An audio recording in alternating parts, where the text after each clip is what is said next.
मध्य प्रदेश विधानसभा चुनाव में कुछ ही महीने का वक्त बचा है। आने वाले 2 महीने के अंदर अंदर प्रदेश में विधानसभा चुनाव है। सभी विधानसभा सीट पर जीत के लिए बीजेपी और कांग्रेस दोनों ने तैयारियां शुरू कर दी। मुरैना में त्रिकोणीय मुकाबले के आसार नजर आ रहे हैं। वहीं अब क्या कांग्रेस के लिए आसान होगी ये सीट या बीजेपी सीट पर बाजी मारेगी, इस वीडियो में आपको बताएंगे मुरैना सीट का गणित। तो वीडियो को अंत तक देखिए। नमस्कार, आप देख रहे हैं टीवी 9 मध्य प्रदेश छत्तीसगढ़। मैं हूं आपके साथ अनुभा सिंह। मुरैना विधानसभा सीट मध्य प्रदेश की चर्चित सीटों में से एक है। ये सीट मध्य प्रदेश में 1951 में अस्तित्व में आई उन 79 सीटों में से एक है। मुरैना जिले में 6 विधानसभा सीटें आती हैं, जिसमें एक सीट मुरैना की है और ये सीट मुरैना संसदीय सीट से जुड़ा हुआ है। 2018 के चुनाव में बीजेपी ने ये सीट जीती थी, लेकिन 2020 में यहाँ पर उपचुनाव कराया गया, जिसमें कांग्रेस के राकेश मवई चुनाव जीत गए। मुरैना जिले की सीमा राजस्थान से लगी हुई है और 2020 में ये क्षेत्र उस वक्त चर्चा में आया जब जिले के 6 में से 5 विधायकों ने बगावत कर दिया और ज्योतिरादित्य सिंधिया के साथ कांग्रेस छोड़कर बीजेपी में शामिल हो गए।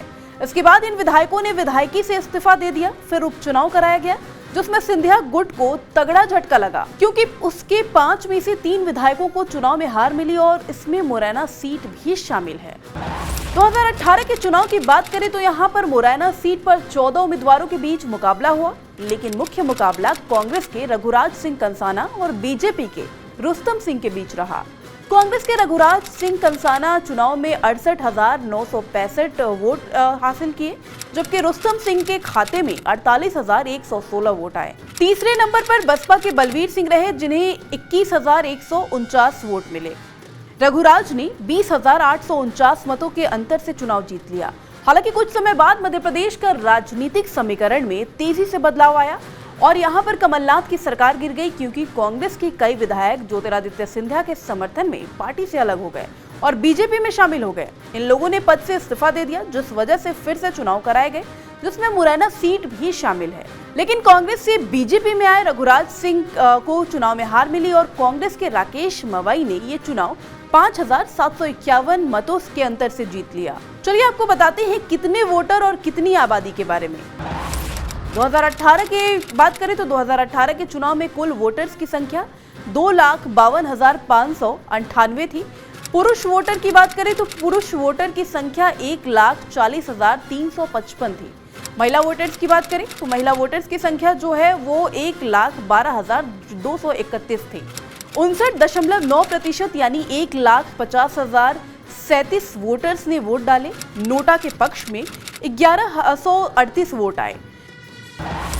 कैसा रहा मुरैना का राजनीतिक इतिहास, इसके बारे में आपको बताएं तो 1990 के बाद के राजनीतिक इतिहास की बात करें तो यहाँ पर बीजेपी और कांग्रेस के बीच कांटे की टक्कर होती रही है। 1985 के बाद 1990 में भी बीजेपी ने यहाँ जीत हासिल की, तो 1993 के चुनाव में कांग्रेस ने ये सीट छीन लिया और 1998 में सेवाराम गुप्ता ने पिछली हार का बदला लेते हुए बीजेपी को जीत दिला दी। 2003 के चुनाव में बीजेपी के रुस्तम सिंह ने जीत हासिल की और 2008 के चुनाव में उलटफेर हो गया और बहुजन समाज पार्टी के पारस राम मुगदल ने बीजेपी से ये सीट छीन लिया। लेकिन 2013 की बात करें तो 2013 के चुनाव में रुस्तम सिंह ने फिर से जीत के साथ वापसी की और 2018 के चुनाव में कांग्रेस के रघुराज सिंह कंसाना ने जीत के साथ कांग्रेस की वापसी कराई। लेकिन 2020 में यहाँ फिर से उपचुनाव कराया गया। आपको बता दें, मुरैना सीट को गुर्जर बाहुल्य सीट माना जाता है। यहाँ पर गुर्जर ब्राह्मण के अलावा अनुसूचित जाति के वोटर्स निर्णायक की भूमिका में होते हैं और हार जीत तय करने का मादा रखते हैं। मुरैना सीट पर त्रिकोणीय मुकाबला होने के आसार हैं। बीजेपी और कांग्रेस के अलावा बसपा भी यहाँ पर असर दिखाती है। काफी असर देखने को मिलता है बसपा का भी इस विधानसभा सीट पर। माना जाता है कि बसपा का शहरी क्षेत्र में खासा प्रभाव है, जबकि बीजेपी के पास उनके पारंपरिक वोटर्स हैं। गुर्जर और ब्राह्मण समाज के वोट कांग्रेस और बीजेपी में बंटने की संभावना है।